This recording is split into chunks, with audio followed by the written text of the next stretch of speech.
स्वागत आपका। क्यों इस तरह का फैला रहे हैं बात भाई कि ये संविधान बदलेंगे? अरे ऐसे कैसे बदल देंगे? ब्रजेश जी, ये कोई आज की कहानी नहीं है, ना ये कोई नई परंपरा है।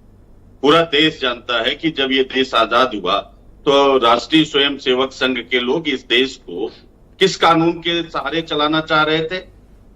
मनुवाद के हिसाब से चलाना चाह रहे थे, मनुस्मृति से चलाना चाह रहे थे। तिरंगे झंडे की तरह जगह कोई और झंडा लाना चाह रहे थे। आज जब ये पावर में आए हैं, उसी चीज को फिर से लागू करना चाहते हैं। ये चाहते हैं ये इस देश का कानून, इस देश का संविधान समाप्त हो और कानून धर्म के अनुसार चले, जिससे इनको लंबे समय तक शासन करने का मौका मिल जाए।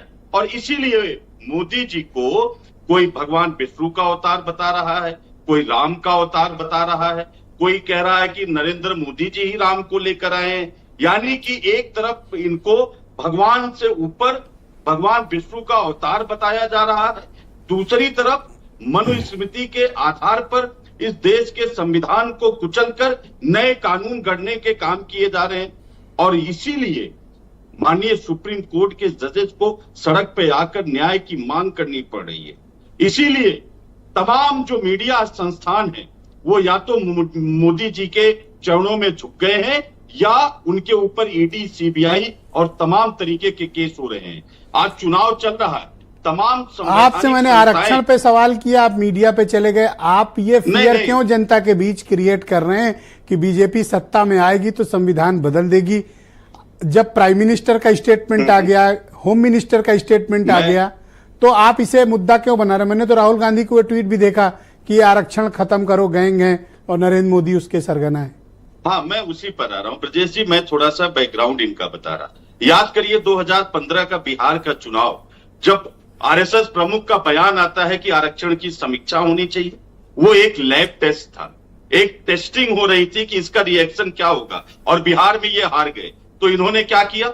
इन्होंने दूसरे तरफ से कान पकड़ना शुरू कर दिया। कोई बताएगा कि 30 लाख सरकारी पद केंद्र सरकार ने खाली क्यों रखे, उनको क्यों नहीं भरा? कोई बताएगा कि हरियाणा में 2 लाख सरकारी पद क्यों खाली हैं? इसलिए खाली। और कोई ये बताएगा कि तमाम जो सरकारी उपक्रम कांग्रेस पार्टी ने बनाए थे 60 सालों में, एक एक करके भारतीय जनता पार्टी उनको क्यों बेच रही है? भेल, रेल, गेल से। अब जब प्राइम मिनिस्टर का स्टेटमेंट आ गया और उन्होंने क्लैरिटी दे दी, तो आपको विश्वास क्यों नहीं? मेरी ये बात आ जाए ब्रजेश जी, सब कुछ बेचा जा रहा है, सरकारी पद खाली रखे जा रहे हैं। क्या आरक्षण नहीं मारा जा रहा है? अगर 30 लाख सरकारी पद भरे जाते तो क्या दलित और ओबीसी और गरीब सवर्ण के लोगों को आरक्षण का लाभ नहीं मिलता? क्या ये आरक्षण को खत्म नहीं किया जा रहा है? जब आप सरकारी उपक्रमों को बेच दे रहे हैं जी, तो क्या उसमें आरक्षण, सरकारी नौकरियां खत्म हो रही हैं, तो आरक्षण को मारा नहीं जा रहा है क्या? ये पांडे जी, आपको संविधान की बड़ी चिंता है, बड़े फिक्रमंद हैं आप संविधान के लिए, लेकिन कांग्रेस पार्टी ने इमरजेंसी के समय क्या किया था? आपने तो संविधान का गला घोटा था सर, संविधान ही सस्पेंड कर दिया था। ये तो हिस्ट्री आपकी है।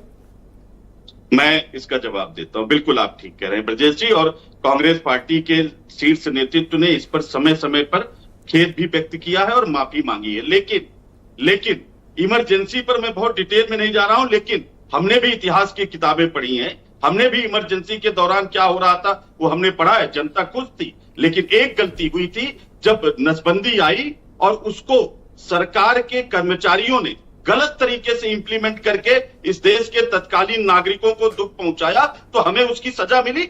हमारी सरकार गई, लेकिन इस देश ने समझा कि गांधी परिवार संविधान को खुद सस्पेंड करने वाले आज कह रहे हैं कि बीजेपी आएगी तो संविधान पे खतरा है।